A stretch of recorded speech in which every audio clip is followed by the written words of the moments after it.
Hi, welcome to the latest edition of the Weekly Pulse. I'm Dan. So I've got a bunch of books here that I read this week. We're going to try a new format where I just talk about the books that I read, and then maybe a couple other things real quick. So it'll be a little shorter, a little faster. So right away, I'm going to start with Wonder Woman number 5. You'd think I would start with a book that I liked. I'm not really a big fan of Wonder Woman. I've been reading it just because I like Brian Azzarello and I like Wonder Woman. I really want to like this book, but for me, the story isn't there. I don't like this new characterization of Diana.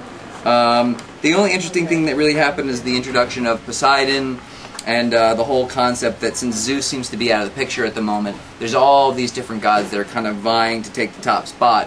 And that's interesting. But otherwise, the rest of the characters are not really that exciting. They're either not characterized well, or they're barely touched on at all, or they're unlikable.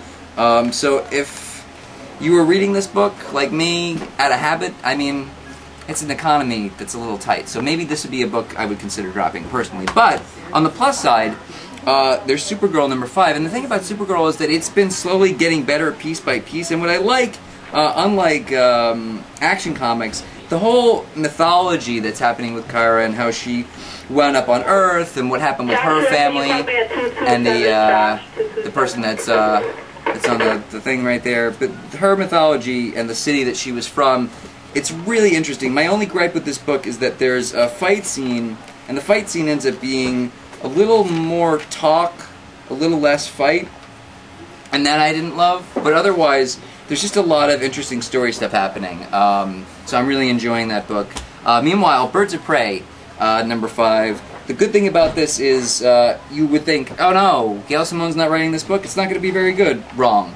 It's actually very good, and what's great about it is that you like all the characters, but the thing is they all are flawed in this way where you don't know quite who you can trust, and none of them are really quite able to trust each other. They want to, most of the time, except for Poison Ivy, of course, but they really struggle because there's something, whether it's a crazy person who thinks that her sword has the soul of her husband in it, or whether maybe you're being manipulated behind the scenes by some evil forces. What's nice about it is that you like the characters, you just don't necessarily trust them. So it makes her a really interesting and dynamic book. Definitely worth a pick up. Also worth a pick up, surprise, surprise, Catwoman, which had started off very weak. But Judd Winnick, despite the fact that he kind of said that he didn't care, that people thought that the whole sex with Batman in the first issue was kind of gross, I think that he did care. I think that he listened, because the title has gotten much better and it's become a little more gritty, noir. In this issue, you find out how it is that Catwoman survives this sort of huge many-mile drop because she gets set up against this metahuman woman, and how she manages to take her down in a really fast, stunning way, and then back to this really heavy storyline stuff where you figure out like where she's going, how she went wrong, a little bit of a background story. It's just a really well-written, well-paced book, and the art's pretty solid too, so also worth a pick up. Nightwing number 5. I mean, man, I usually like Nightwing. This one was kind of like a one and done. The only thing that really was important was at the very, very end, there's a shocker. So, you know, if you're a little tight on money, what a terrible thing to say, but I might, like, literally just look at the last, like, 2 or 3 pages of the book so that you know what's going on going forward, but otherwise this is kind of a, you know, it's not that it's a miss that I don't like Dick Grayson. I just, of the books that I read this week, this one was a little on the weak side, so, you know, unless you're really big on the Nightwing series, this one may be a miss.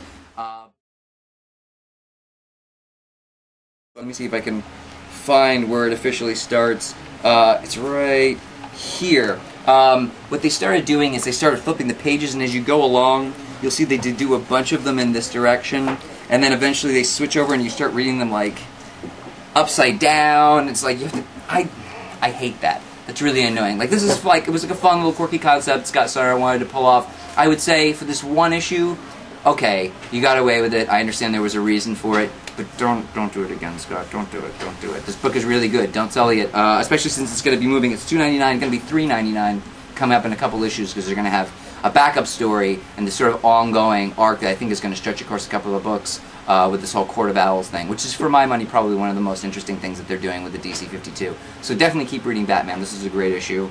Meanwhile, all I read was DC, except for IDW Memorial number 2. Now, if you really love the unwritten, Lock and Key, stuff like that, I would say pick this up issue to issue. Basically, the concept is this girl who has no memories of who she is. She goes by the first letter, which is the letter M. Everybody calls her M.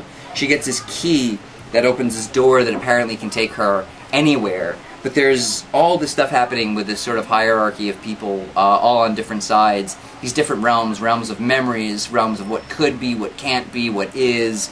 And there's a war happening between them, and she's somewhere in the middle of it and doesn't quite know where she fits in. It's a great story with solid art, and the only gripe I have with it is that it's a little bit like chapters of a book. So when I got to the end of this, I was like, yeah, I want to read more, but it didn't feel like there was a good beginning, middle, and end. Like this was just sort of like its own story unto itself. So if you really love this stuff, definitely pick it up issue to issue. If not, I definitely think this is going to be a great trade when it comes out. And speaking of trades, we're going to wrap the regular review session with the latest and I believe final trade of Gail Simone's Secret Six. Secret Six, probably one of Gail Simone's best books, if not her best book, and certainly one of my favorite stories that's come out. Just this great mix of characters who aren't quite good guys, aren't quite bad guys, really mostly watching out for themselves.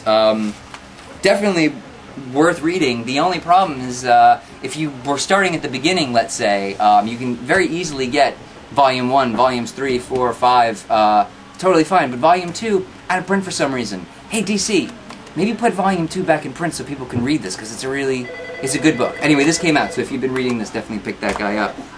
And very quickly, we've got a signing coming up that's on Thursday, January the 19th, at 7 p.m. right here in the store with Chad Hensley and Shade Rupi. These two particular books, a little Dark Stars Rising, a little I'm in the Band. So if you're big on like White Zombie and are kind of into like the horror scene, this is a great time to come in, check out these books, meet some cool people. It's going to be quite an event, so definitely make sure you make it to that. Don't forget, it's Venom month, so if you're in the Marvel books, take a look at the variants, because all the variants, every single issue is going to have some kind of Venom-related variant. And if you want to get a look at everything that's coming out, make sure that you check out the website, which you can find a little thing you can click on right here that'll have the release of all the new comics, all the new graphic novels, all the new toys. And that's it from me here at Forbidden Planet. Thanks for watching, and keep reading. Take care.